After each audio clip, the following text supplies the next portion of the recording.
अबू बकर भाई, जैसा कि आप एक सामाजिक खिदमतगार हैं और लोगों की हेल्प और मदद करते रहते हैं, तो जब से ये कोरोना का मामला हुआ है, आप जब से एक्टिव हैं शहर में, तो क्या यानी दो तरीके की बातें हैं। एक तो ये है कि जो कोरोना से लड़ाई हो रही है हॉस्पिटल में, कोरोना के खिलाफ जो लड़ी जा रही है, जिसमें डॉक्टर और इंतज़ामिया लड़ रही है, और दूसरा जो लड़ाई शहरियान लड़ रहे हैं भूख से।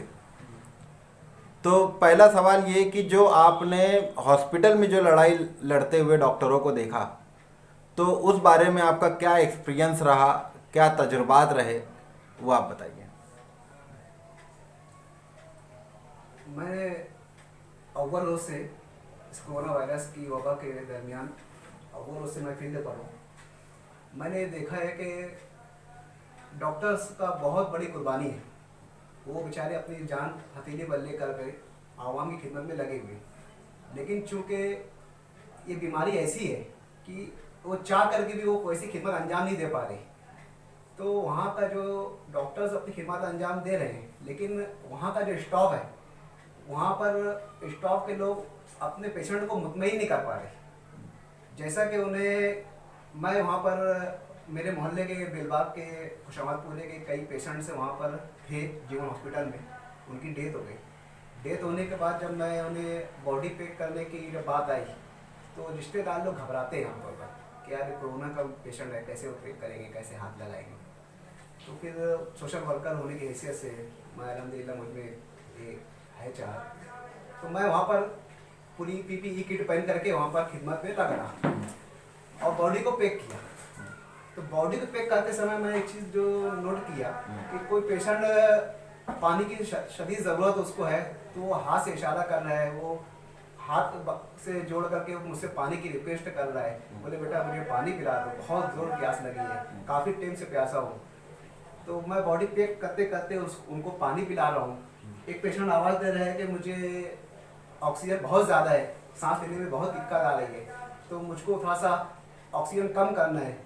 तो ऑक्सीजन कम कर दे। तो मैं डॉक्टर तो हूँ नहीं, तो मैं फिर स्टाफ को बुला कर के आ रहा हूँ कि भाई साहब उनकी ऑक्सीजन कम कर दीजिए, उनको बहुत दिक्कत है। तो मुझको वो लोग गाइड कर रहे कि आप कॉप इस तरफ घुमा दीजिए, उस तरफ घुमा दीजिए।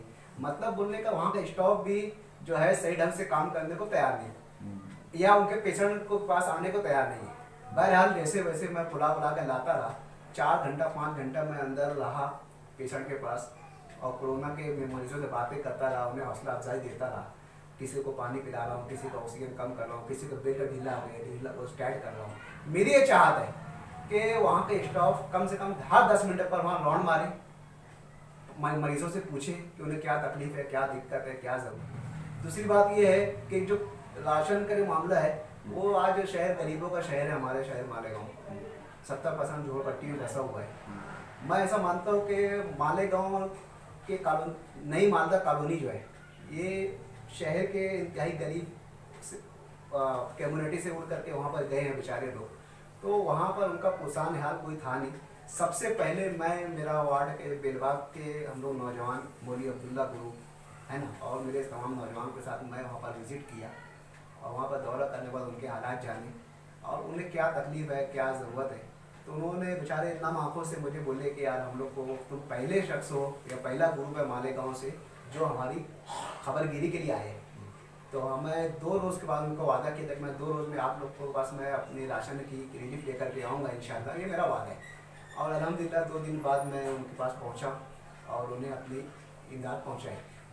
बिल्डिंग नंबर 1 से लेकर के बिल्डिंग नंबर 10 तक हर घर में आवाज़ दे दे करके हमने रिलीफ पहुँचाई, और बिना फ़ोटो खींचे। ये सिर्फ और सिर्फ अल्लाह वास्ते हमने काम किए। एक दूसरा ये कि एक कॉलोनी ऐसी उस दरमियान में मालूम पड़ी मुझे कि ये कॉलोनी पूरी हिंदुओं की है, बिरादरान वतन की है। तो वो बेचारे वो लोग को ये शिकायत थी दूसरी तीसरी टर्म में जब मैं पहुंचा वहाँ पर कि भाई यहाँ पर रिलीफ पहुँचाने कोई आ रहा है हमारे बाद, तो उनको पहुँचा नहीं रहा कोई बिरादरान वतन को। तो मैंने अपने मुस्लिम भाइयों को पसे पुष्ट डाल करके थोड़ी देर के लिए कि मैं आप लोग को वहाँ कल पहुँचा दूँगा रिलीफ, फिर वो पूरी बिल्डिंग को पहले मैं दिया ताकि एक अच्छा मैसेज जाए इस्लाम का, हमारा अखलाक पेश है, ताकि हम हमारे नबी सल्लल्लाहु अलैहि वसल्लम ने जो हमें तालीम दी है कि इंसानियत एक नंबर पर है, और यही मज़हब है हमारा। तो अल्हम्दुलिल्लाह वो लोग बहुत खुश हुए और अल्लाह अल्लाह का एहसान है कि अल्लाह ने हमसे ये खिदमत अंजाम दी। आप शहरियान से पहले आप लीडरान से क्या गुजारिश या क्या अपील करना चाहते हैं? मेरी चाहत ऐसी है कि शहर पीछे का कई कई टर्म ऐसे कई टाइम ऐसा आया कि बम ब्लास्ट से मुतासिर रहा शहर। तो उस वक्त सबसे पावरफुल और बाअसर जो तंजीम खड़ी हुई वो कुल जमाती तंजीम थी। तो वो तंजीम के तहत हुकूमत ऐवान तक अपनी बातें पहुंची। उसका मकसद ये था कि कुल जमाती तंजीम में हर मसलक, हर तबके के, हर फील्ड के लोग वहाँ पर उसमें थे। मेरी ये चाहत है कि बिल्कुल उसी तरह आज ऑल पार्टी मीटिंग लेकर के शहर के तमाम लीडरान अपने इख्तलाफात को बालाए ताक रखते हुए आज कौम को हमारी खिदमत की ज़रूरत है, वो ऑन रोड फील्ड पर आए। सिर्फ बयानबाजी ना दे यूट्यूब पर बयान, और सिर्फ मेमोरेंडम ना देवे, सिर्फ वो काम को फ़ोन से जरिए इत्तला ना दे। रोड पर आने की ज़रूरत है। आज सही मानों में आज रहबर की ज़रूरत है। और आवाम से क्या अपील करेंगे? आवाम से ख़ासतौर से मेरी ये अपील है कि पिछले आज कम से कम 30-35 रोज़ हो चुका है लॉकडाउन हुए। इन लॉकडाउन में मैं एक चीज़ देखा हूँ कि हमारा शहर बहुत ज़्यादा आज हुकूमत मुखालिफ हो गया है हुकूमत की नज़र में, कि यहाँ के लोग मान नहीं रहे। और मुझे ऐसा लग रहा है कुछ रोज़ में कि यहाँ का प्रशासन जो है, इंतजामिया जो है, वो आवाम को उनके हाथ पर छोड़ दिए। तो ऐसा लगता है कि इनकी जो बीमारी है कोरोना की, ये सुधर नहीं रहे, ये मानने को तैयार नहीं है। तो हम लोग लॉकडाउन का सही ढंग से पालन नहीं कर रहे हैं। जो सोशल डिस्टेंसिंग होना चाहिए वो नहीं हो पा रही है। तो मैं ऐसा चाहता हूँ कि हम लोग आज शहर में 300 का आंकड़ा पार होने पर रहे कोरोना का। ये इतनी कम आबादी में बहुत बड़ी बात है, जो कि हमको चिंता की बात है। कहीं ऐसा ना हो कि कई हज़ार को अपने लपेट में ले लेवे। तो मेरे प्यारों, मेरे दोस्तों, इन लोग से मैं हाथ जोड़कर रिक्वेस्ट है कि आप लोग नौजवान हैं, आप लोगों में क़ुव्वत मुदाफ़ियत ज़्यादा है, आप लोगों को कोरोना वायरस के असरात आप लोगों पर हावी नहीं हो रहे, लेकिन आप लोग इस वायरस को अपने घर में जब जा रहे हो तो अपने बुजुर्गों को तकलीफ दे रहे हो। आपके घर के जो कमज़ोर लोग हैं उनको दिक्कत आ रही है। तो आप लोग जो है कम से कम अपनी ना सही अपने बुजुर्गों के लिए थोड़ा सा वो करें और डिस्टेंसिंग बनाए रखें, घरों में रहें। हुकूमत वक्त हमारे कायदीन जो बोल रहे हैं, उलमाए किराम जो बोल रहे हैं,